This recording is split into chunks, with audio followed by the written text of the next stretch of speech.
This session is from ASF's 2024 conference at RMIT Melbourne with Katie Ashby-Koppens, Ian Brighthope, Robyn Cosford, Russell Broadbent MP and Julie Sladden. We will miss the strongholds. If we don't address the administrative side and the politics or the regulators, we will miss the roadblocks. If we don't address the legalities and the failures, the judicial failures, then we will fail the people. And if we don't address the basics of health, food, sunlight, exercise, sleep, water, love, relationships and meaningful work, we will fail and ourselves. So without any further ado, let me please introduce Katie Ashby-Koppens, who will be giving us a short presentation. Emphasis on short. Very short. Katie has been a civil litigator for over 20 years, first in New Zealand and Australia. I'm sure many of you will be familiar with Katie's work. Her focus at the moment and in all things is to ensure that the injustices and the breaches of the fundamental legal principles that have occurred over the past 4 years will not be allowed to occur again. For humanity's sake, history.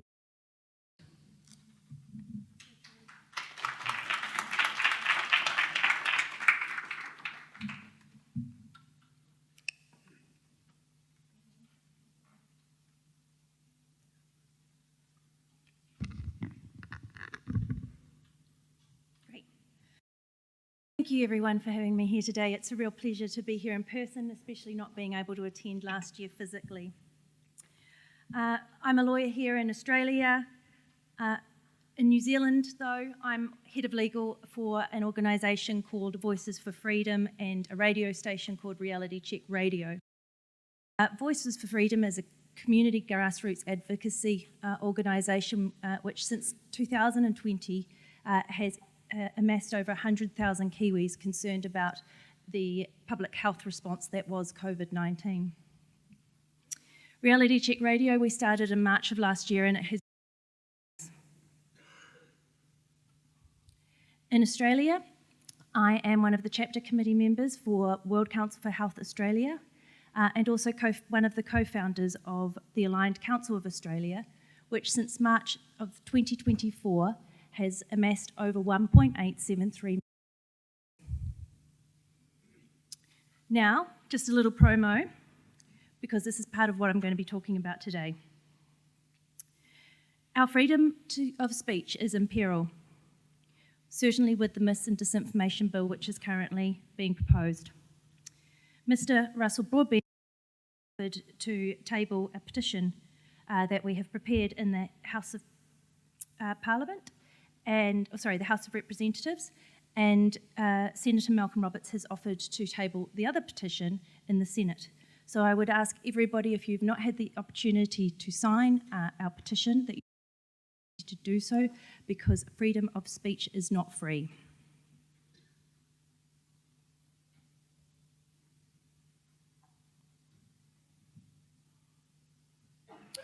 So from this, you can probably tell that I'm a pretty proud Anzac. I love Australia, I love New Zealand, and humanity. I'm going to talk to you today about 4 court cases I've been involved in and the 5 lessons that I've learned from those, and that I ask and believe need to be learned in order for us to rebalance our healthcare system and our legal system. Operate with the 3 branches of government: the lawmakers, the legislators, those that implement and carry out the laws, the executors, and those that adjudicate the laws, the courts.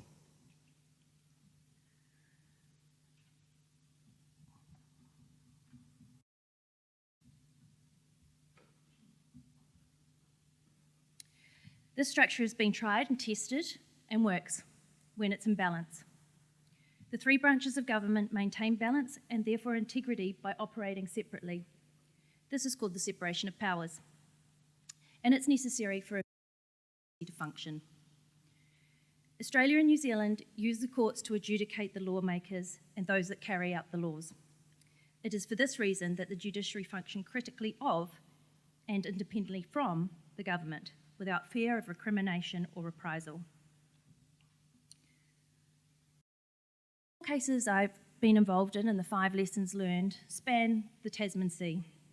The first is the kids case in New Zealand, and I have to tell you, full disclosure, before I started on taking any of these types of cases, I'd never lost a court case that I'd initiated. The first case is the Kiwi kids case, to protect our healthy 5 to 11-year-olds from the Pfizer Comirnaty gene therapy vaccine. Our lineup of experts in that case was world-class. They unequivocally established that our healthy kids with experimental gene therapies far outweighed the risk of COVID-19. The experts in the Kiwi kids case will be known to many of you, I'm sure. We had Dr. Robert Malone, one of the inventors of RNA technology, Dr. Peter McCullough, who was very outspoken early on about the risks of myocarditis and pericarditis, Associate Professor Byron Bridle, who is such a solid individual and exposed very early on with the Japanese biodistribution study that was requested by the regulators and which he had translated. Dr. Gert van den Bosch, who said you never vaccinate during a pandemic and has also been extremely vocal. Back here closer to Australia, we had, the Antipodes I should say, Nikolai Petrovsky, who you all know, Dr. Philip Altman, again, who you all know. And then from New Zealand, we had a fantastic economist, Dr. Martin Lally, who provided, actually, I think, might have introduced me to Gigi. And then finally, Dr. Simon Brown, photo taken.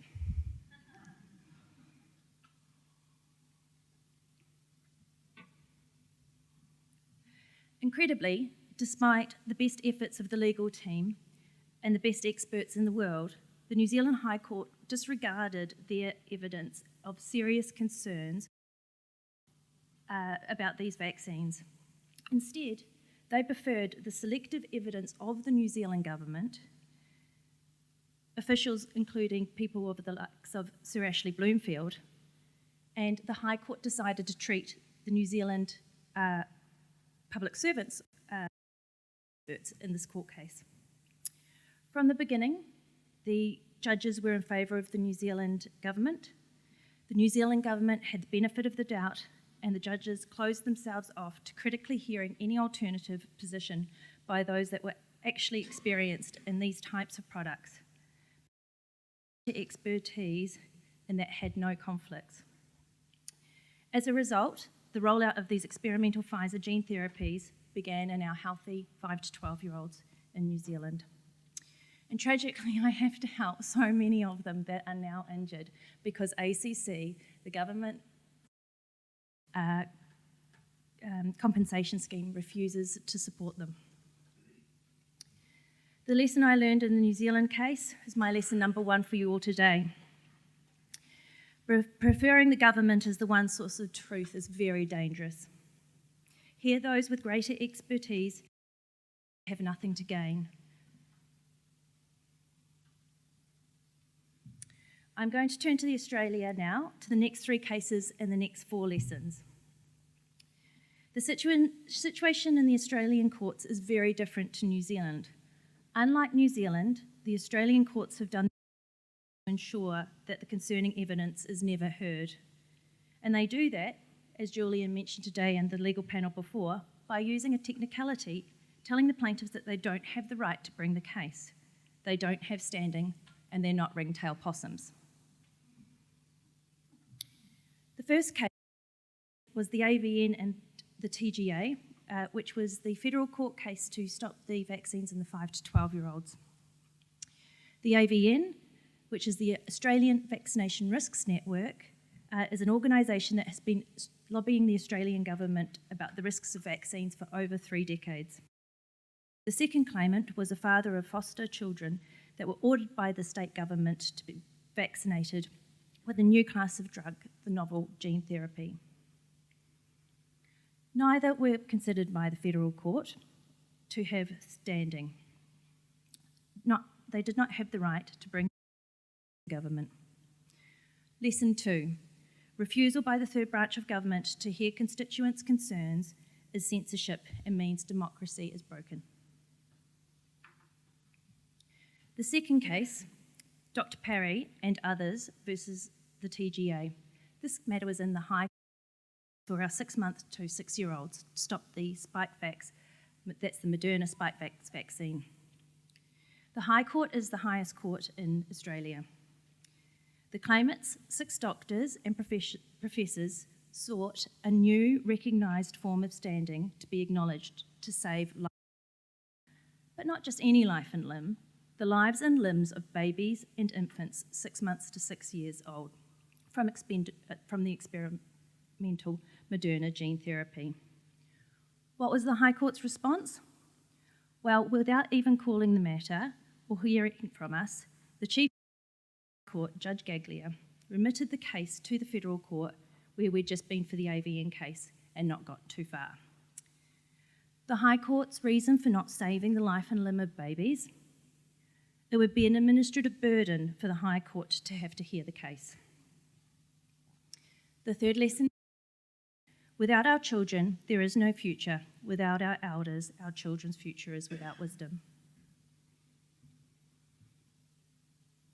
The third case, Fidge v Pfizer and Moderna, which Julian elaborated upon, and I'm going to take some slightly different elements and angles. We realised that the Pfizer and Moderna COVID-19 LNP mRNA injections satisfied the Australian law that they were genetically modified organisms. We supported Dr. Fidge to bring an action against Pfizer and Moderna. These gene therapies also satisfy the definition in the European, England and South African law. While working up the case with former barrister Julian Gillespie and Dr. Fidge, Mr. Kevin McKernan discovered the DNA contamination in both Pfizer and Moderna's vials. Since Mr. McKernan's discovery, vials in Germany and now France have also been tested and had excessive contamination found within them. We called on the Australian regulators to check Australian vials to ensure that the Australian vials didn't suffer similar problems. When the regulators didn't respond, we had 3 Pfizer and Moderna vials from Australia tested by Dr. Speaker in Canada. Those test results showed excessive synthetic plasmid DNA contamination detected up to 145 times higher than TGA regulation. The Pfizer vials also contain the SV40 promoter enhancer, ORI, which is known to facilitate nuclear integration, posing significant risks to the human genome.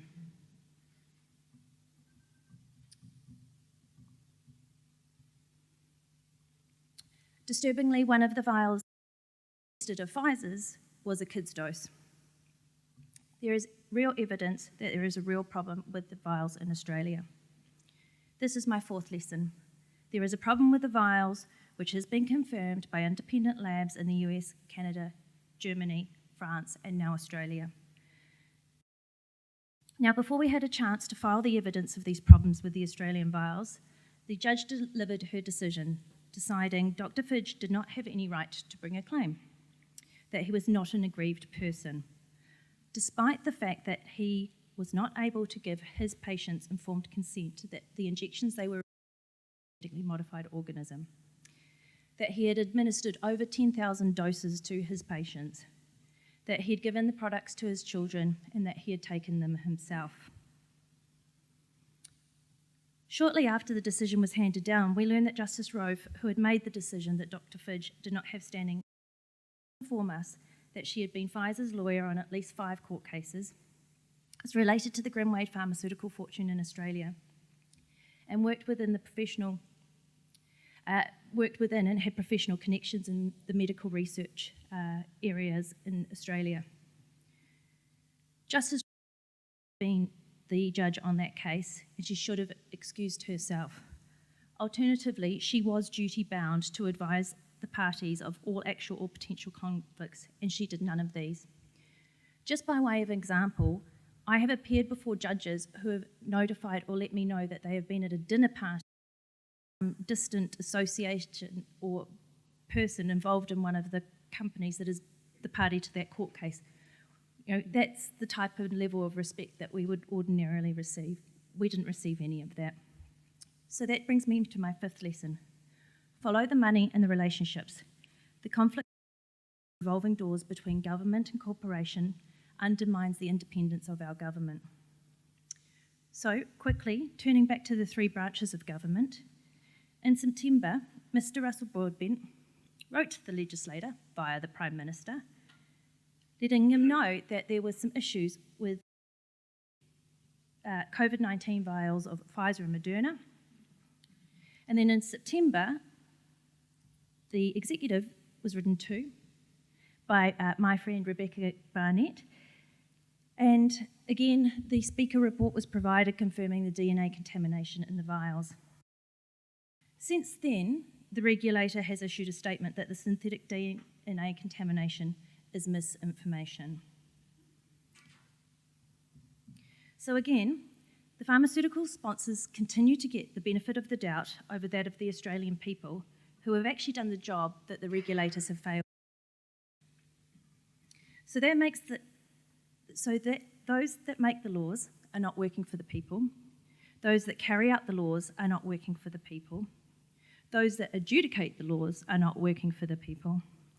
And when the people of the country cannot rely on the independent third branch of government to raise, then the democratic system is broken.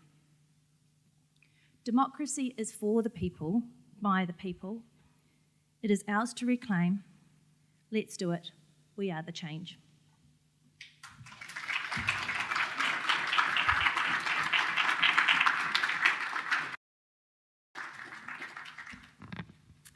Thank you, Katie, for that brilliant synopsis of what has definitely been a train wreck of the legal system as far as preserving Australians and New Zealanders' health and the health of others around the world. Our next speaker today is Professor Ian Brighthope, who is highly qualified, and the CV is long, but I'm going to pull out a few points just to orientate you. He's qualified in agricultural science, medicine, surgery, nutritional and environmental medicine, and plant medicine. So let's say a broad remit. He's been an advocate for doctors practicing in integrative medicine for years. He's got experience in the pharmaceutical manufacturing and exporting industry. He's had lots of dealings with the TGA in the past. He's written several books. And he is current Director of Nutritional and Environmental Medicine at the National Institute of Integrative Medicine in Melbourne. And in August 2022, he was frustrated with the damage being done by mainstream medical authorities and politicians of all persuasions, and he formed WOW, which I think is one of the best abbreviations for an organisation ever. WOW. The World of Wellness Limited. He also is very active with the World Council for Health and health spokesman for the Aligned Council of Australia. So please welcome Professor Ian Brighthope.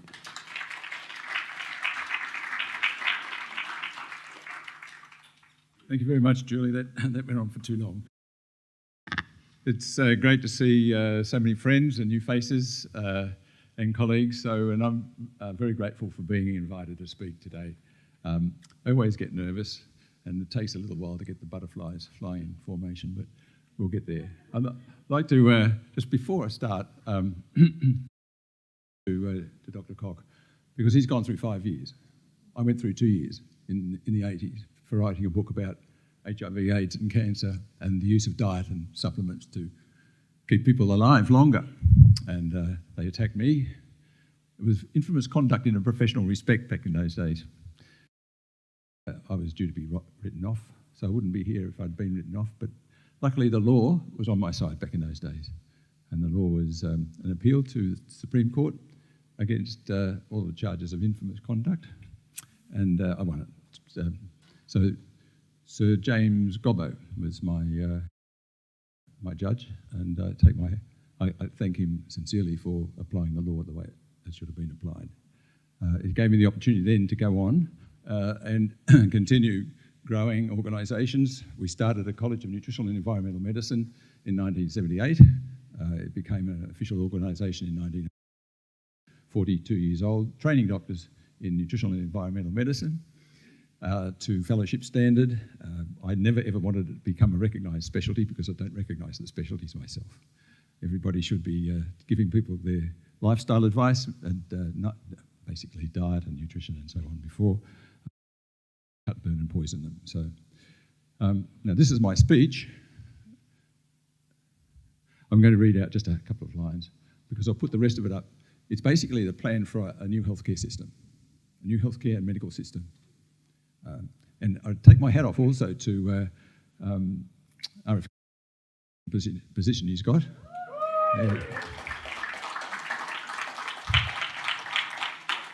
I think with him and Seamal Holtra, who was out here not so long ago, we'll make a great team in terms of big food, big pharma, big medicine, corporate medicine, and big agriculture. I think we've got a great future in front of us. So thank you for gathering here to discuss the future of healthcare. A future where integrative and nutritional medicine are recognised, supported and valued as indispensable to patient health outcomes. Today we can envision a healthcare system rooted in two vital principles. For personalised, preventative and predictive medicine, and the empowerment of healthcare professionals through self-regulation. Self-regulation. Keep the government out of health. So scrap my official thing. I'd just like to show a few pictures because after lunch we all sort of tend to get a bit sleepy. So in '82 we formed the College of Nutritional and Environmental Medicine, or ACNM, and it has been training doctors, as I said before, 42 years to fellowship standard. So we've got a base of doctors and other health who know what they're doing when it comes to making people healthy before you start prescribing drugs and surgery. And a new Australian Department of Health and Wellness, hopefully, is just around the corner for us, because what we have in Canberra is rot. It's completely rotten as far as I'm concerned. I've been dealing with the health authorities since we started the college, and single cent from government, we've not been given a fair go, and we have been attacked constantly. Our doctors are attacked for simply prescribing diets or giving somebody an intravenous infusion of vitamin C or prescribing some melatonin. So the system in Canberra is absolutely rotten as far as I'm concerned. This is where it starts, the confliction. MAGA, make Australia great again or make elbow go. Health to them is a foreign language. Topping the bill of the most costly causes of ill health is poor nutrition. Poor nutrition is the top. The unhealthy eating habits of Australians are costing the country $6 billion a year. That was the WHO in 1988. The costs are going higher and higher and higher, and we cannot afford to continue with a system that's ripping the daylights out of the taxpayer. Poor nutrition accounts for over 80% of deaths. When we come to nutrition, we talk about individuality. The food pyramid is a bunch of rubbish. The two levels of the food pyramid, most people have either got an allergy or sensitivity to dairy products and or grains. So it behoves us to start treating people as individuals. So we formed the thing called the low-stress diet, which is no sugar, white flour products, alcohol, tea, coffee, chocolate, dairy foods, chemical additives and known allergens. Okay, get that. It's very simple. But the first thing you do is take everybody off sugar. It's deadly. Sugar, white flour products, alcohol, tea, coffee, chocolate, additives and known allergens. It's simple. The low-stress diet, also known as the LSD diet. Don't go to court with a patient who's been on a low-stress diet. Nutritional factors play a role in virtually every patient we see. Arthritis, cardiac dysrhythmias, cervical dysplasia. We can reverse cervical dysplasia in the early stages with folic acid. It's a pre-malignant condition. The same in the lungs, the same in the gut. But do we do it? No. Where is the evidence? The evidence has been there for 4 or more decades. Eczema, chronic constipation, diabetes, premenstrual syndrome, dysmenorrhea, they all respond to dietary changes. Fibrocystic breast disease, cancer, sleep disorders, irritable bowel syndrome. I could go on and on and on with conditions that respond to nutritional interventions, including severe disorders like cancer, coronary artery disease, celiac, and so on. I'll come back to that later. We're facing a problem with infertility, been growing in the Western world for a very long time now. And now with the damage done to ovaries and testes in the West, we don't know how much more infertility we're going to be seeing. But I can tell you, infertile couples who do a number of IVF cycles, who go onto a nutritional program, often can quite quickly. Periconceptual nutrition is the other thing. It's very, very important to have a healthy egg and sperm, 3 months of good lifestyle and diet and staying away from drugs and alcohol, and you get a better outcome. Essential nutrients for immunity, which they ignored. Scott Morris and Greg Hunt ignored completely at the beginning of the pandemic. I wrote to them many times. The population on vitamin D supplements at least, but they ignored it completely. And they're the very important nutrients and so on for immunity. Well, somehow I've gone to the end. No, I haven't.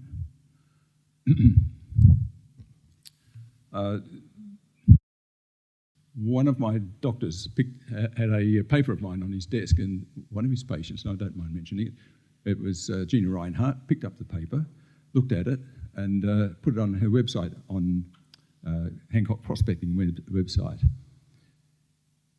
She was attacked by the Western Australian Medical Board, Western Australian Department of Health. She was attacked by the Western Australian AMA branch of the AMA.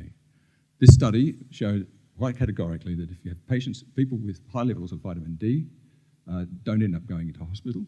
If they have been admitted to hospital with low levels of vitamin D, if the low levels are below 10 nanomoles per litre, they're at risk of dying.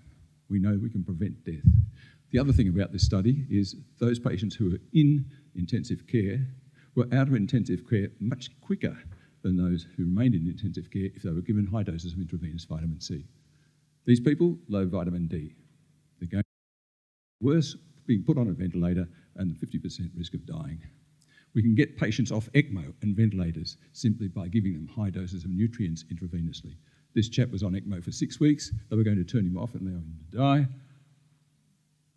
A legal action was conducted by the family and for the high-dose intravenous vitamin C. He's still alive today, and this was back in 2008. Incredible. Parts of the world where people get old, they do certain things like maintain social contacts, reduce life stresses, unload, live a good life, have a great life. People around you, your loved ones, 3 generations, ignore the cake, please. According to the report by the Dr. Murthy, the boss of the Surgeon General of the United States, loneliness and isolation represent profound threats to our health. And that, and Theresa May appointed a Minister for Loneliness. So get together with your mates, have a coffee. I don't know what they're reading, but it looks like it's pretty good. And remember, that's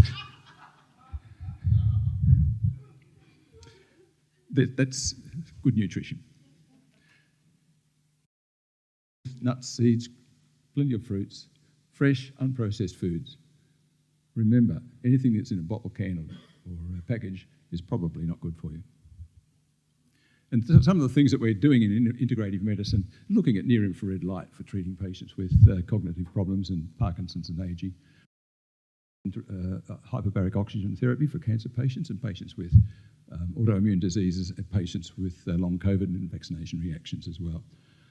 Excuse me. If you're having surgery, remember that vitamin C depletes in the plasma in surgery, and that has an adverse effect on the brain, especially in older people. It's lacking vitamin C, the most important antioxidant, or one of the most important antioxidants in the central nervous system. You're going to be low for up to 3 months afterwards, according to this study. And of course, vitamin D comes into it as well. Plenty of sunlight is absolutely critical, and sunlight just doesn't give us vitamin D, but it things. It activates some of the B food group vitamins, for example, and stimulates other chemicals in the system that makes you feel good. We did a sleep study with cannabis using THC CBD, unbelievable for severe insomniacs. Just a few drops of THC CBD And not only did they have better sleep, but a better quality of life. We measured better quality of life, and we also measured their melatonin levels, and they were secreting more melatonin from the pineal gland in the brain. Unbelievable stuff. So we call it the sacred plant, if you like. And of course, hard work helps you to regular exercise. And if you're told to do resistance exercise, remember, there's another way of doing it. But if you're overweight, obesity shortens your life by about 13 years compared to smoking by 10. Stress is one of the most important things that we've got to control. And I look after my stresses by, I don't give a hoot what anybody thinks of me anymore. I don't care a hoot. So animals suffer from stress. These young ladies, they're having a great time. I don't like alcohol. I'm not a teetotaler, but I probably only have one glass every 6 months or so. It makes me feel. So there are different ways of relaxing and getting rid of stress. But meditation is one of those things that brings life forces back into our system. It's beneficial for everything, including patients with severe problems.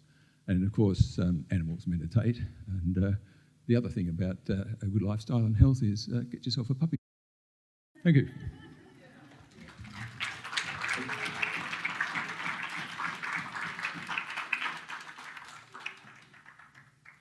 Thanks very much, Ian, and I'd like to see all the puppy photos up on the Australians for Science and Freedom site, so just, post them on your social media.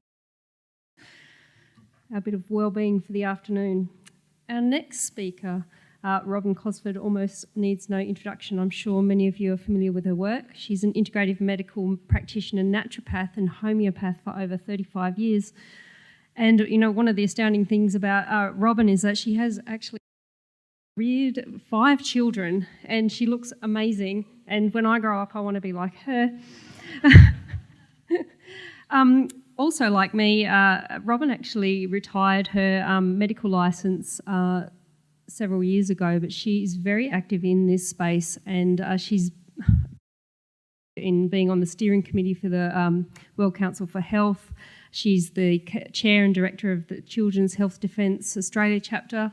And she's got, I'm sure, some very wise words for us today on what are the low-hanging fruits as far as health and wellbeing in Australia goes. Over to you, Robyn.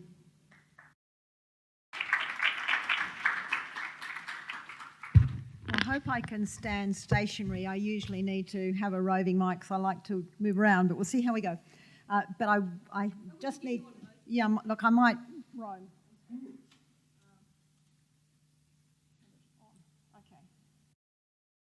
Not yet? Yes, okay. One thing I should quickly correct, I'm ex-steering committee for the World Council for Health. I'm not on there anymore, but I'm still good terms with Tess, beautiful Tess Laurie.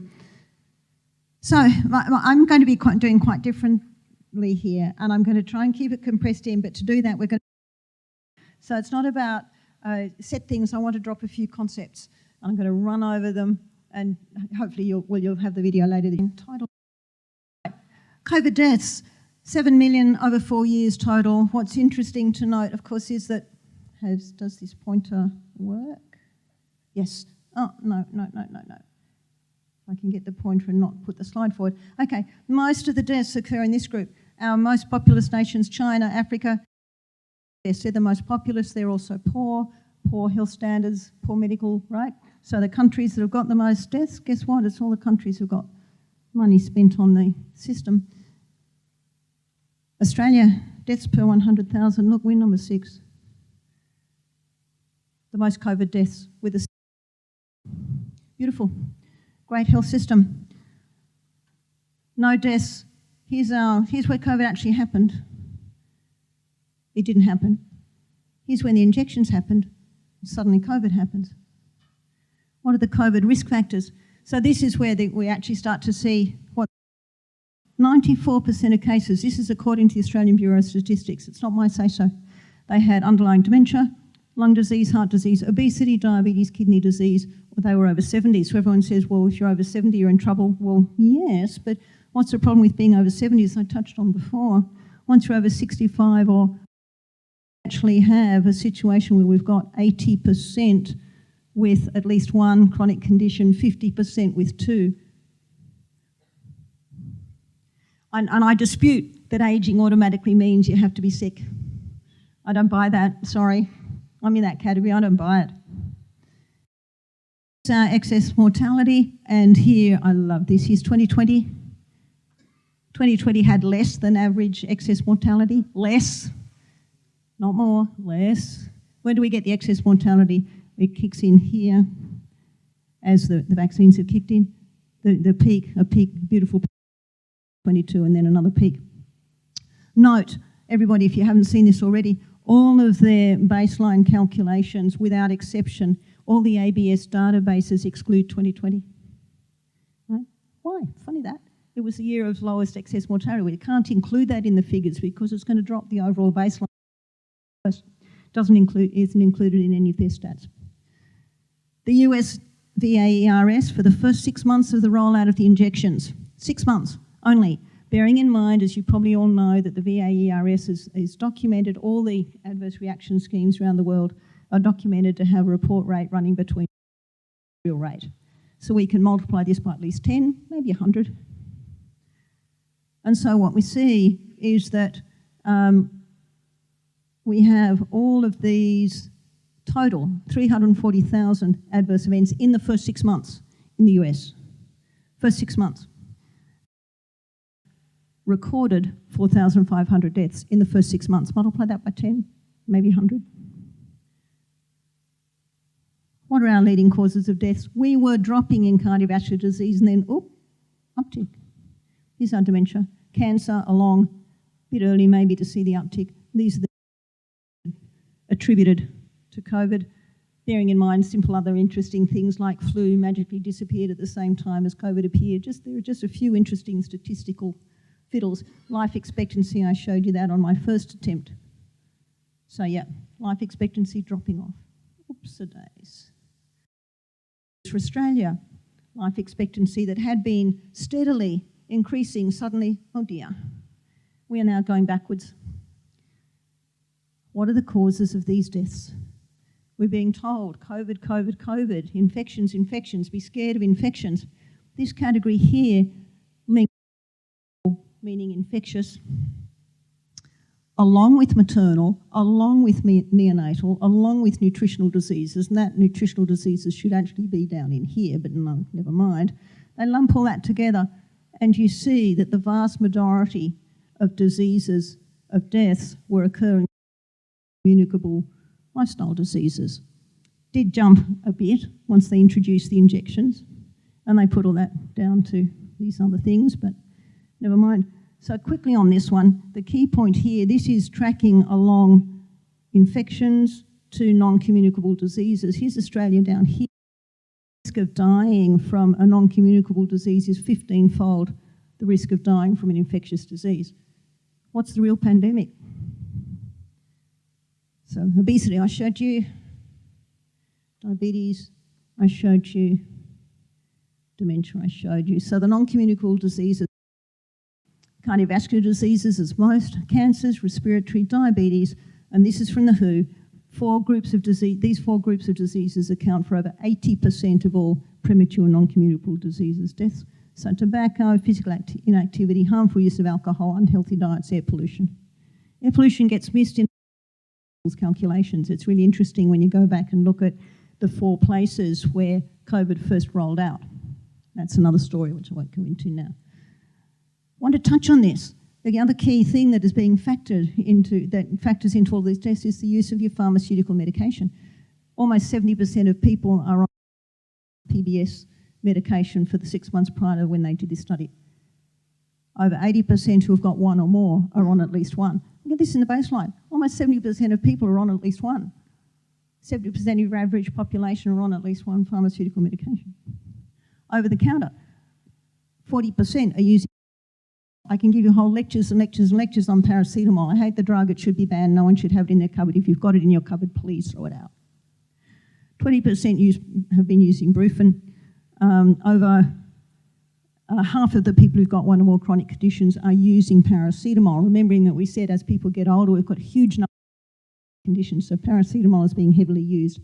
Use of paracetamol has been proven to increase the risk of getting COVID. It increases the duration of diseases in general. There's a lot else that it does. So this is the paradigm that all of this has been operating under. We have your globalists at the top, who your big pharma, the top guys behind that, who else what has to be done. They're telling the health bureaucrats tell the governments and the medical bodies, and the government medical bodies then tell the health practitioners, who then tell the population. And that's the paradigm that has been operating. So, as, who was it who said it before this morning already, the culture of disease and death. So what they're proposing, their proposal to fix this, is transhumanism, posthumanism, transhumanism. So, you know, yes, we go from the ape. This picture misses, unfortunately, the tall warrior stage. But then we're bowed over, buried in the tabs. We start getting all these artificial parts until, hey, guess what? We're no longer human. We're a computer just operating in a human body. How did we get here? So this is the whole thing of disconnection.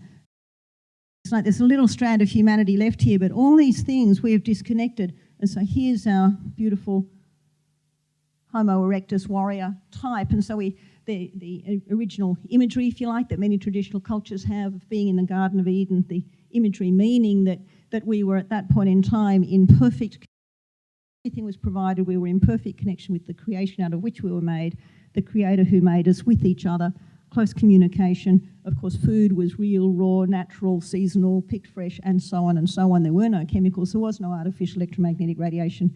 And then we moved.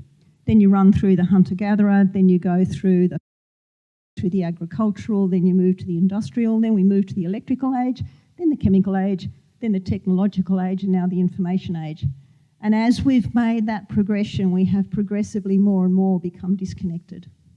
We've moved from tribal to village to extended family to nuclear family to now predominantly a single parent or people living alone. First time in history. We've gone from living on land to living in walled cities, to more and more big towers and highly artificial environments. Our foods have gone from foods being real, raw, fresh, to adding grains, the dairies, then adding the grains, then having the industrialisation of those grains, then the chemicals added into those grains until we've now got these totally artificial, lab-made, packaged, processed, whatever, garbage foods, called foods. It's not food, pure garbage. And the environment's changed, so that we're working instead of outside, connected with the land, light, more and more. We've got people now who 24 hours a day, 7 days a week, never see real light, breathe real air, connect real ground. They're wearing synthetic clothing, they're locked in these kinds of environments. The story goes on, and so we end up with this. So we're no longer Homo erectus, we're Homo fatus slouchicus. And it exemplifies all of this. So here he is locked in a room, artificial light, you can't see any window or anything else there.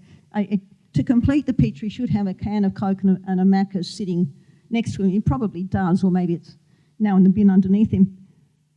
But disconnection here from all the things that bring life and health, and instead is artificially connected through into this screen. And that's where the brain is flowing into, and that's where all the crap comes back into him. And as you can see, and then we, you know, from the physical perspective, we've got this forward slouching posture, so the circulation of the brain is impaired, you see it impaired.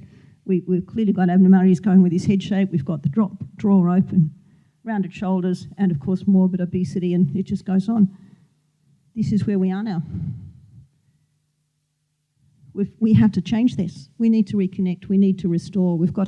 It's not about going back to primitive, come back there, but we've got to reclaim what we did have from there that was of worth and was of value. So we need to flip the paradigm.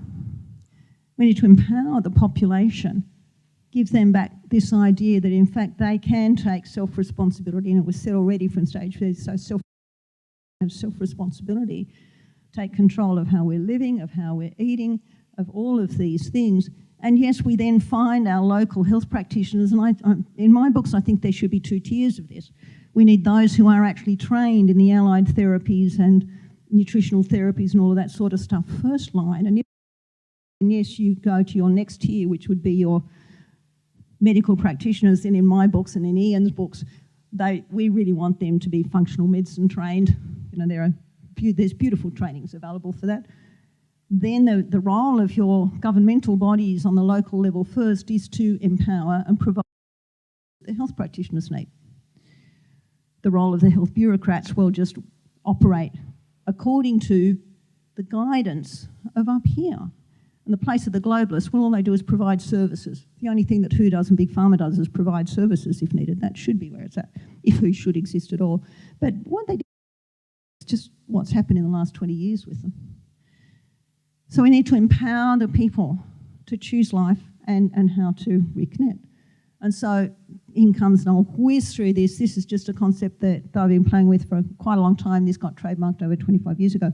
The idea that if everything is balanced, the wheel keeps rolling and you can live to 100 healthily. It's not just about extending life. That's not it. We want to be extending health. We want to be living in life and health, abundant life and health. So what are the components to this? Air, light, water, sleep, rest, recreation, movement. And note I say movement, not exercise, because it needs to be part of living, and there are many. Foods and food before nutrients. Too many people think you can fix everything up just by going and taking a supplement pill while you live the rest of the life the way you did. No, you've got to get the whole balance right. And yes, we do need supplemental nutrients in this day and age because regrettably, the whole of our planet, and it's almost impossible to get food now how food used to be.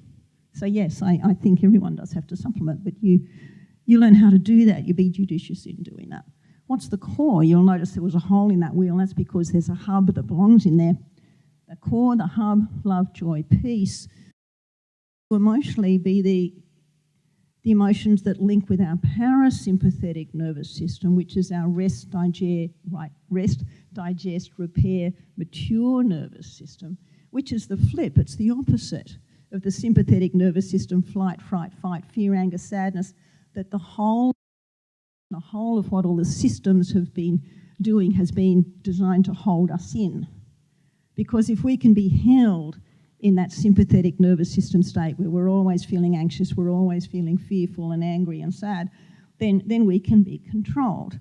And then they can say, well, here's your magic quick fix pill that'll just emotions down. Well, we turn you into a zombie, but we'll dampen those emotions down for you. Joy is not the same as happiness. Happiness is a fleeting state that's dependent on your circumstances being good. Joy is an internal state. And peace. Keeping the nervous system, keeping our thoughts calm. Clearly, when you're operating out of the parasympathetic nervous system, then the prefrontal cortex, the critical thinking, can work. If people are held in the sympathetic nervous system, they're operating out of the primitive brain. They can't critically think. And that was a quick fly-through. How can we empower patients and the Australian people in your various areas to take charge of their health through education, health policy, nutrition, lifestyle, the judiciary? Your 2 cents worth, please. I go first? Okay, sorry. Well, that actually is precisely why I've put together the Healthy 100, because my goal is for that to be available for every practitioner, and maybe even if we can from some kind of governmental level as a baseline program that just says, look at these things, people. It's going to be scored. At the moment, there's a long teaching things that can follow it for those who want to go in depth, but it's a really can give people some concepts that they can work with, and they can go to their practitioners and say, hey, I've just gone through this and discovered that I've got real problems in my breathing section, or I've got real problems, I don't know how to exercise, go to an exercise physiologist. People can work out where they're at and where their points of weakness are. Giving them education and empowering them, and says, well, here's a baseline tool, start with that.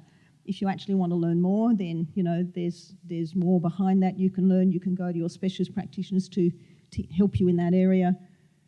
But I think we've got to make it simple and visible. This is going to come with a score, and visibly score it and see how horribly irregular their wheel is, and get the idea, well, this wheel will never roll. How do I make it roll? How can I keep life moving? Anyway, but hopefully that's something that we could actually get out and people can see as a baseline thing to empower people. Then the level we hook in all the practitioners who are trained through ACNM. What we do on the legal and judiciary side of that, goodness knows, but this would fly under the APRA radar because it's not particularly promoting, any practitioner can safely do this and you can't get into trouble. There's evidence base for every one of those spokes on that way. So, you make a really valid point there, Robyn, because a lot of the train wreck of what we saw happen over the last few years was the inability of medical practitioners to be able to speak those who disagreed with it, for fear of losing their livelihood, public ridicule, being disciplined, and nobody needs. I think a secret, or at least a significant part of, what Robyn's talking about requires the people to understand that they need to take personal responsibility for their own health. And I know I've heard you speak about that. Ian, do you want to give me your 2 cents? My thoughts are we've got a system that's failed, and so we need systemic change. And it starts at every level. And I think it starts basically at the home, and we do really need to help the population understand how to look after themselves, how to take care of themselves. It requires changes in the education system, including the changes in the education system of doctors who are training in medical schools at the moment. So I think we need a whole revamping of our system, and that's going to take time. But I do see some light at the end of the tunnel with changes in the US. I think there's going to be fully, and I think if we're going to have political change, we've got to start at the grassroots. We've got to start with local councils, and that's what's happening. Thank God for what Katie is doing, and Julian, of course. I think we could initiate a healthcare program straight away. People get off sugar, get off processed foods with the seed oils. If everybody took a simple supplement like vitamin C or vitamin D, we would significantly reduce the burden on the health system. Significantly. And just have to look at the figures, and I'm sure there's some great economists here in the audience in greater detail than I can, but I know that when I was practicing, I stopped people going into hospitals by having a midway centre between my clinics and the hospital. And I was one of the most fortunate doctors in integrative medicine, because back in those days, I had access to 5 hospitals, admitting rights. So we used to put people into hospitals and fast them, put them on take them off the food that they were sensitive to. They would feel better and they would look after themselves. But really, it is educational, it's economic. We've got to get the political side changed. We need the help from the lawyers. Of course, we can't do anything without changing the laws. Imagine the impact that those 4 steps alone, which are pretty simple. Let me just say, Julie, if Hunt and Morrison had taken advice, and Brendan Nelson taken advice from us in the early stages of March 2020, we actually sent press releases to them, we actually sent letters to them, I pleaded with Greg Hunt on a number of Zooms, introduce a vitamin D campaign. You'll stop people getting sick. If people do get sick, it'll only be a cold, a dose of the flu. Those who are over 80, we actually tried to get into the nursing homes and measure their vitamin D levels and put them on supplements to stop the poor people in the nursing homes suffering. It was terrible. It was draconian. And the RACGP come out with a statement, there's for vitamin D. It is absolutely criminal. My profession has adopted a code of bad ethics dealing with the drug companies and writing stuff up like, don't give vitamin C, don't do vitamin D tests, when half the population are deficient in vitamin D during the winter. We're off from a hobby horse. Yeah. Just echoing what Ian was saying, how many years ago was it we tried putting forward a thing in the government saying there had to be a sugar tax? So there are countries overseas that have done that. And there's a significant change in the population health. When you track through health things, there was an interesting little World War II in the Depression where there was very, very limited availability of refined white flour and white sugar, and a significant change in the health of the population in that time, even though there was less medical access. So you know, this is one big, big deal. Years ago, when I gave a presentation to ACNM one night, it was all on all of this, the disconnections and the thing about refined flour and sugar, and at the end I was asked, well, if you stop using sugar for food, what can we do with it? Oh, biofuel. I mean, I'm sure we can find lots of other things we can do to keep the sugarcane farmers happy. But sugar, it's certainly in my books, if I was only allowed, well, I was asked, what's the one? If I'm only allowed one thing, yeah, sugar. Do what they did in Hawaii. I need to turn over the call. I'm sorry. Pretend like I'm in the Senate. What they did in Hawaii, they cut out the sugar because they were the biggest supplier of sugar to the US, and they put in hemp instead. And it's a far carbon out of the environment, so we're killing two birds with one stone. Katie and Russell, this is for you. You know, what kind of political and legal roadblocks are we going to have to overcome to help restore the Australians' health, you know, after the train wreck of what we've seen? Well, a big part and a big start would be reworking social policy, which is terribly misguided at the moment, built on reliance and overregulation and a desire to not let people think for themselves. You know, that need for reliance by the people on the government has head, and that would be a great start. And it wouldn't take much in respect of social policy. We could write it up tomorrow. How do we do that, Russell? And then do this. It's true we could do anything. From the three contributions you've heard today, that have been absolutely marvellous, and I just have to say to all of you, these are all good ideas. When I was 18 and started my first business, of my customers, there might have been one or two that you could possibly call of thousands of people in two communities. The 2019 election campaign, Gary, was that Malcolm Turnbull? 19? I don't know either. Anyway, I still had Pakenham in my electorate, and I went to the polling booth and I couldn't believe the community. Dad was obese, Mum was obese, and the three kids were obese, walking into the booth. It was terrible. And unless you're going to find your way to reverse from obesity back to some normalcy, and what's the bridge to do that, that's a complete cultural change. And when did McDonald's come to Pakenham? About 1974, I think. Off it went.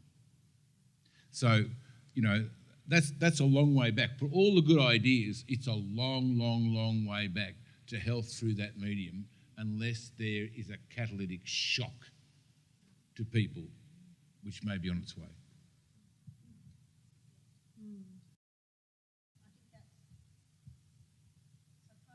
I think we somehow need some legislative thing coming in, and this might be what's going to be happening in the US, to block, as many people do know or might know, if you don't know, Philip Morris, as the tobacco industry was being hit on the head, Philip Morris moved sideways. Philip Morris moved sideways and applied all the evidence and everything they knew about making tobacco, about the addictive capacity of tobacco, across into foods and food additives. So the food processing industry has got nothing about providing nutrition. It's got about what chemicals and what flavourings, what things food, how can we process this food so that it does become highly addictive, and then people keep going more. And then we run into the metabolic problems, which is that all of these modern foods are feeding the wrong gut bacteria to a particular type that are what we call fermentative. And so they ferment all these foods, and that then produces your gas and the bloating. It affects the brain, and those bacteria, we've got more gut bacterial cells in our gut than we have cells in our body, then send messages to the brain saying, feed me, feed me, feed me. And so you're caught in this horrible, horrible cycle where people are literally addicted to these non-foods. And so for that, wake up and have a reason to wake up and want to change it. But this is where I think somehow we're going to have some kind of legislative something that alters what foods are available. You know, that we just, these sugared foods, we've got to do something about these sugared foods and these super high processed chemical added foods. But maybe RFK is going to pave the way. Chair of Children's Health Defence in Australia, so I've got connections across to there that, you know, I hope to be able to use once things start happening over there. You sure can.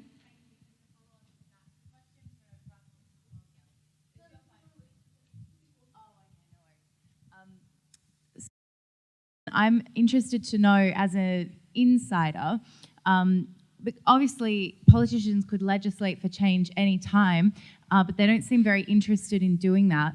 And so I'm wondering, why do you think they're not interested? Is it just because they're ignorant, or is it because, I mean, they're bought and paid for, but it's probably not as clear cut as that. You know, what's your explanation for why we have a system that doesn't really promote health, that seems to just promote processes that are sort of unrelated to health, but we call it a health department? Why is that, and why aren't politicians? All right, well, if I've got to answer a question like that, I better answer it fully and explain a couple of things. Julie, I'm not the Honourable. I haven't held an executive position in government, so I'm just Russell.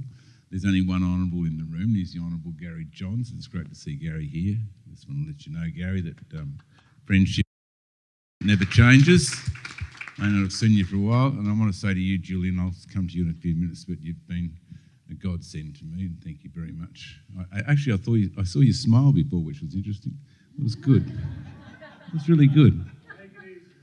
Now, two parts. I don't think that government for behavioural change as much as they think they can, because what you actually see is we become then like the dictators that we are fighting against.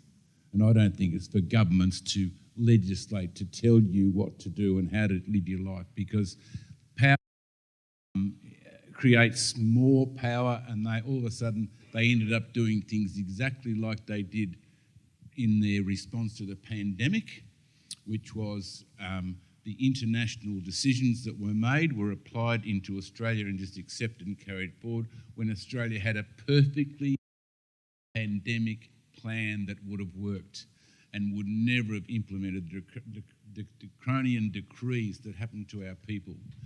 The second part is, I think was mentioned before, that until the community takes responsibility and people like yourself take a lead, and then the community, and it becomes not acceptable to be fat and big. You know, it just becomes unacceptable. The day it becomes unacceptable, no one will want to be. But at the moment, it's acceptable. Look at me.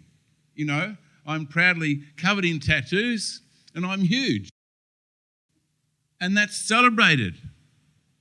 That's celebrated in our community. And, you know, how often do I meet, I hope I'm not attacking anybody in the room, but how often do I meet people covered in tattoos?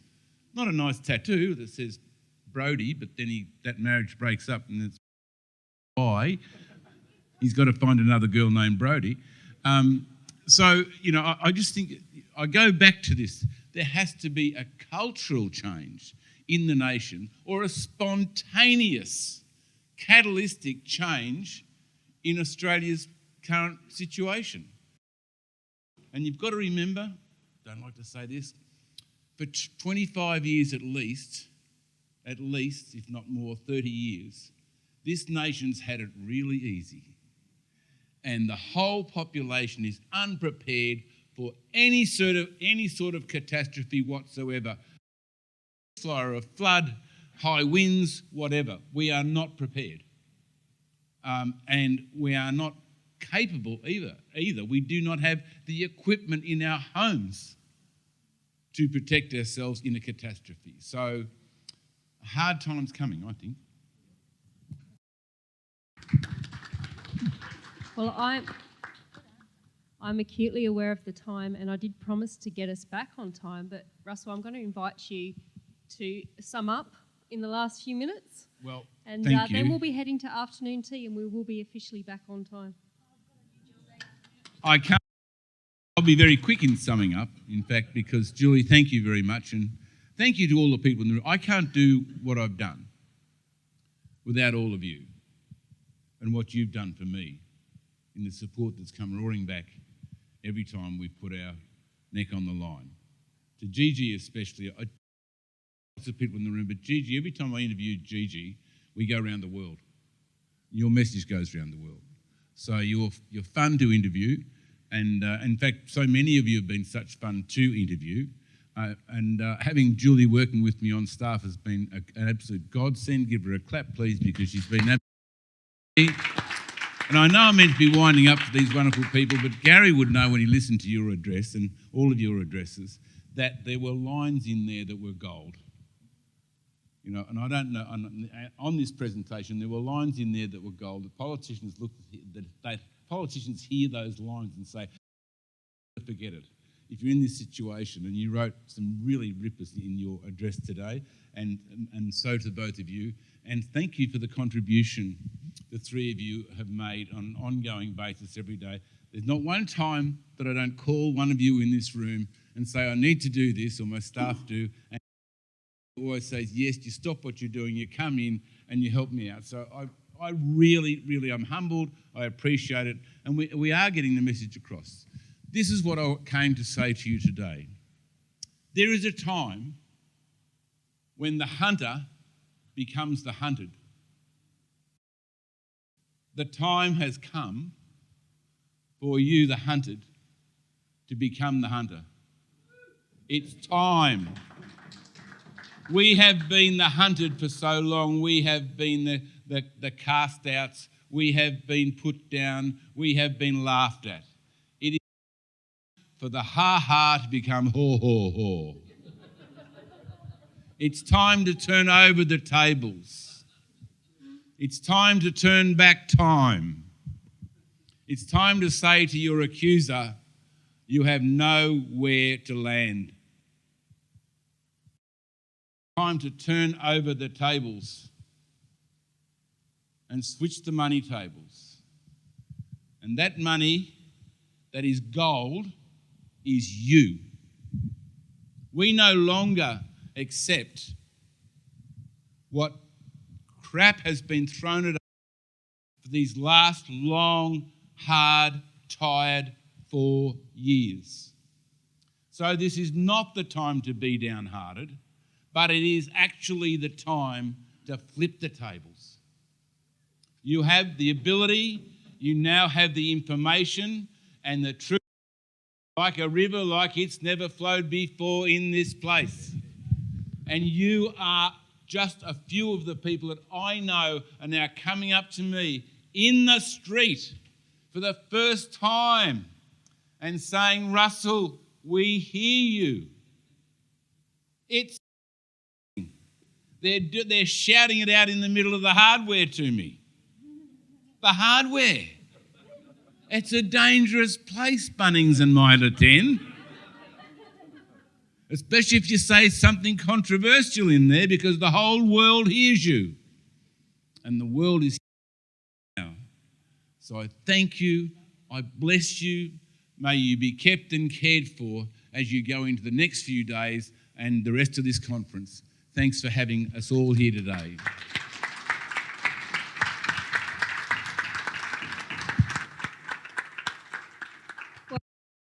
Thank you, Russell, for that resounding encouragement, and I'm sure each of us will take that forward with us into the coming weeks. And can you please join me in thanking each of our stellar health panel guests. Thank you for staying awake, and afternoon tea. For further information on ASF, go to scienceandfreedom.org.